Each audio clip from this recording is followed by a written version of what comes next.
Morning class. आज हमारा topic है कार्बोहाइड्रेट का वर्गीकरण। कल भी ये चल रहा था, पर कल चल रहा था जल अपघटन के आधार पर। आज है एक तो स्वाद के आधार पर, एक अपचायक प्रकृति के आधार पर। तो आज दो प्रकार से हम कार्बोहाइड्रेट का वर्गीकरण पढ़ेंगे। सबसे पहले है स्वाद के आधार पर। स्वाद के आधार पर कार्बोहाइड्रेट दो प्रकार के होते हैं, शर्करा और शर्करा रहित।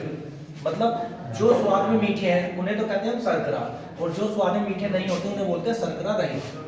शर्करा का एग्जांपल है glucose, fructose, sucrose and lactose. और शर्करा रहित जिनका स्वाद मीठा नहीं होता उनका एग्जांपल है स्टार्च एंड सेल्यूलोज। अब अपचायक प्रकृति क्या होता है? अपचायक प्रकृति मतलब वे कार्बोहाइड्रेट जो फेलिक विलयन और टोलेन अभिकर्मक को अपचयित कर सकते हैं।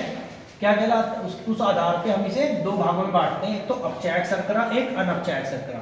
यानी कि वो कार्बोहाइड्रेट जो फेलिक विलयन और टोलेन अभिकर्मक को अपचयित कर देते हैं, अपचायक शर्करा कहलाते हैं, और जो नहीं कर सकते वो अनअपचायक शर्करा कहलाते हैं। अपचायक शर्करा का एग्जांपल है सभी मोनोसैकेराइड्स जैसे glucose, fructose, lactose and disaccharides, sucrose के अलावा, सुक्रोज को छोड़कर, जैसे कि लैक्टोज हो गया, माल्टोज हो गया। एंड अनअपचायक शर्करा जो टोलेन अभिकर्मक और फेलिक विलयन को अपचयित नहीं करते हैं, उनका एग्जांपल है सुक्रोज एंड सभी पॉलीसैकेराइड्स।